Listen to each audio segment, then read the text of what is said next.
Kitab Ibrani.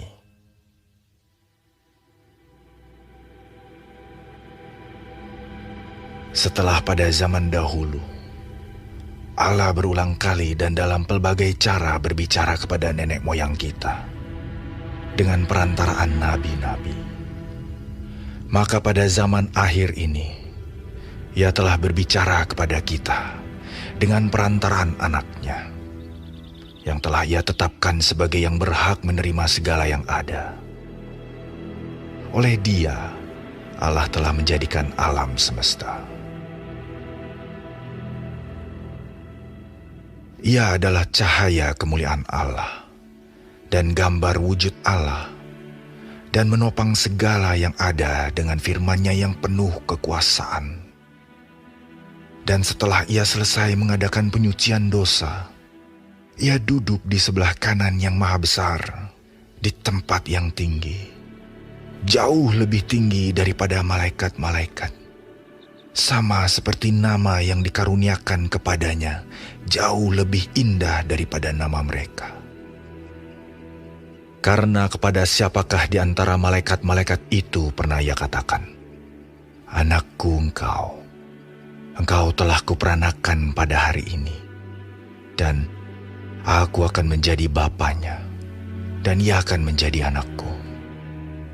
Dan ketika Ia membawa pula anaknya yang sulung ke dunia, Ia berkata, "Semua malaikat Allah harus menyembah Dia." Dan tentang malaikat-malaikat Ia berkata, "Yang membuat malaikat-malaikatnya menjadi badai, dan pelayan-pelayannya menjadi nyala api." Tetapi tentang anak Ia berkata, "Tahtamu ya Allah, tetap untuk seterusnya dan selamanya, dan tongkat kerajaan-Mu adalah tongkat kebenaran.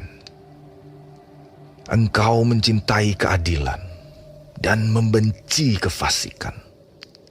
Sebab itu Allahmu telah mengurapi engkau dengan minyak sebagai tanda kesukaan, melebihi teman-teman sekutumu.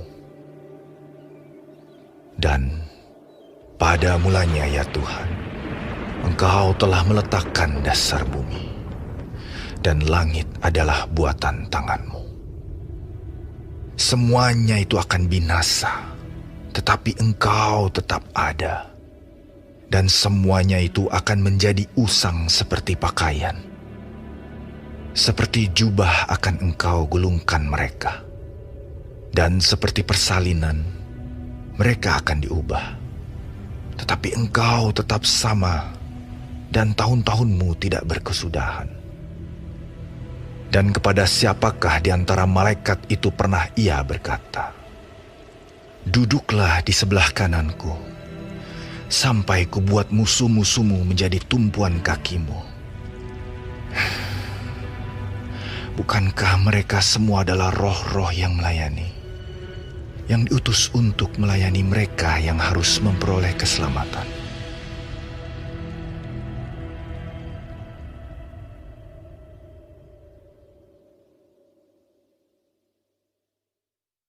Shalom saudara-saudaraku yang dikasihi Tuhan Yesus Kristus. Puji Tuhan, hari ini kita masih boleh hidup dan dapat mempelajari firman Tuhan dari Ibrani pasal 1. Kitab Ibrani menguraikan secara rinci bagaimana Tuhan Yesus Kristus menggenapi janji nubuatan perjanjian lama, dan juga bahwa Tuhan Yesus Kristus lebih tinggi, lebih sempurna daripada segala sesuatu yang ada dalam pemikiran sistem agama Yahudi atau Yudaisme. Orang-orang Yahudi mempercayai perjanjian lama, tetapi mereka menolak Yesus sebagai Mesias yang telah lama dinanti-nantikan dan diberitakan dalam perjanjian lama. Penerima surat Ibrani adalah orang-orang Kristen bangsa Yahudi.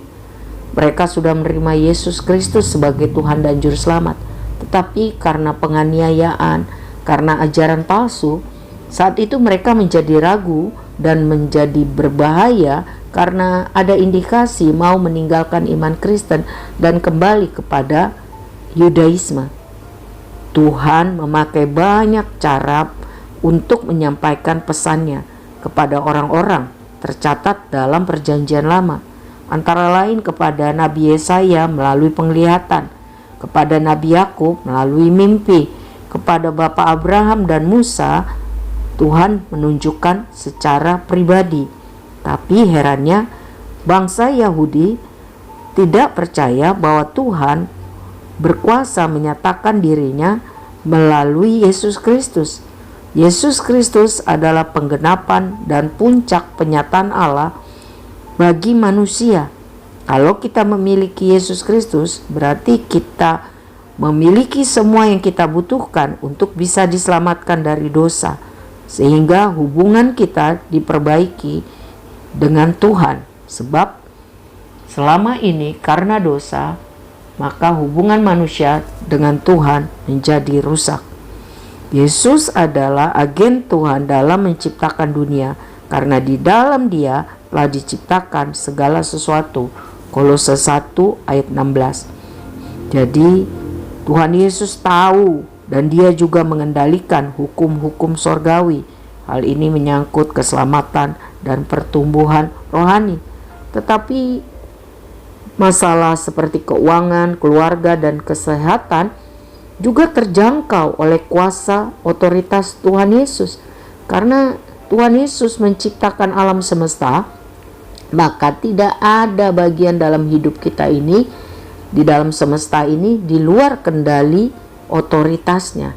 Sebab itu mari kita datang kepada Tuhan setiap hari untuk meminta hati yang bijaksana, meminta hikmat. Mari kita berbicara kepada Tuhan di dalam doa, mendengarkan firman-Nya dengan sungguh-sungguh, supaya kita bisa menjalani hidup ini dengan benar. Saudara-saudara, di ayat 3 dikatakan bahwa Tuhan Yesus adalah Allah itu sendiri. Dia adalah penyataan yang sempurna dari Allah dalam wujud manusia.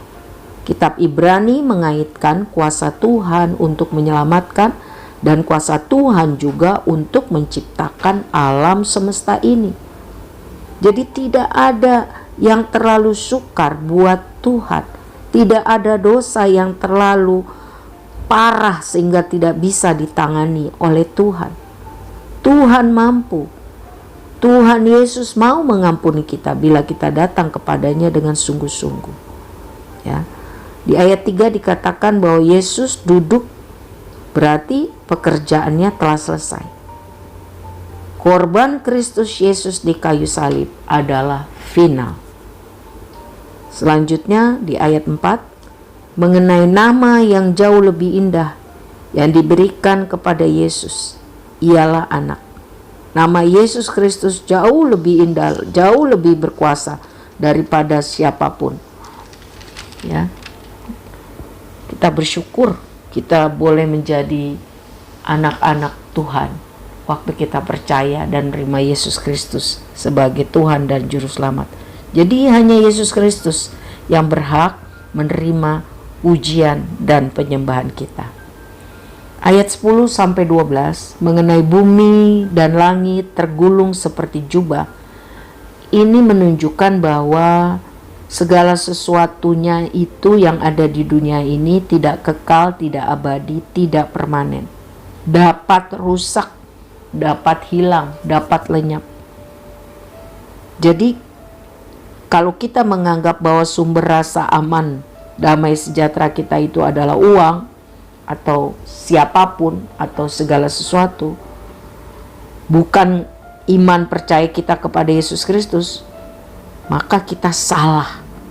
Sebab segala sesuatu di dunia ini bisa berubah, bisa hilang, bisa rusak. Hanya sementara. Oleh sebab itu mari kita gantungkan hidup kita, fokus kepercayaan kita hanya kepada Tuhan yang kita kenal dalam Yesus Kristus. Dia kekal, Dia sempurna. Di dalam ayat 11 dan 12, karena para pembaca surat Ibrani ini adalah orang-orang Kristen dari bangsa Yahudi, mereka telah ditolak oleh sesama mereka orang Yahudi karena mereka percaya kepada Kristus. Mereka dikucilkan, ya. Mereka disiksa. Sehingga banyak yang mulai tergoda untuk menggantikan Kristus, meninggalkan Kristus. Penulis surat Ibrani memperingatkan mereka dengan tegas untuk tidak melakukan hal itu. Sebab Kristus adalah satu-satunya jaminan kita di dunia ini, yang terus-menerus berubah dan tidak ada yang dapat diandalkan. Apapun yang ada di dunia ini bisa berubah kok. Tetapi hanya Yesus yang tidak berubah. Sebab itu kalau kita percaya kepadanya dengan sungguh-sungguh, kita aman. Sebab kita berdiri di atas dasar yang paling teguh, yaitu Yesus Kristus. Ia adalah batu karang yang teguh. Semuanya yang lain itu hanya dasar yang seperti pasir, yang gampang hanyut, lenyap, dan tenggelam. Jadi mari kita perhatikan ayat 12 mengenai Kristus tak pernah berubah atau engkau tetap sama. Itu berarti bahwa karakter Kristus Yesus itu tidak pernah berubah, bisa diandalkan. Dia terus-menerus menunjukkan kasih-Nya kepada kita. Dia berbelas kasihan kepada kita, padahal kita tidak layak menerima kasih-Nya. Dia selalu mau menolong kita. Dia selalu menawarkan pengampunan ketika kita jatuh dalam dosa. Syukur kepada Tuhan. Sebab itu, mari melalui pendalaman firman Tuhan Ibrani 1 ini membuat kita semakin teguh percaya kepada Yesus Kristus. Tuhan memberikan malaikatnya yang adalah utusan Tuhan, makhluk rohani diciptakan oleh Tuhan, berada di bawah kekuasaan Tuhan, memiliki fungsi untuk melayani orang percaya. Lihat ayat 14. Juga melindungi orang yang tak berdaya, tercatat dalam Matius 18 ayat 10. Juga memberitakan pesan Allah, tercatat dalam Wahyu 14 ayat 6 dan 12. Dan melaksanakan penghukuman Allah, tercatat dalam Wahyu 20 ayat 1-3. Jadi saudaraku yang kekasih, mari kita berdiri teguh di dalam Kristus. Segala sesuatunya, siapapun di dunia ini bisa berubah, bisa hilang. Hanya Yesus Kristus, Tuhan dan Juru Selamat kita, satu-satunya yang kita dapat andalkan. Tuhan memberkati.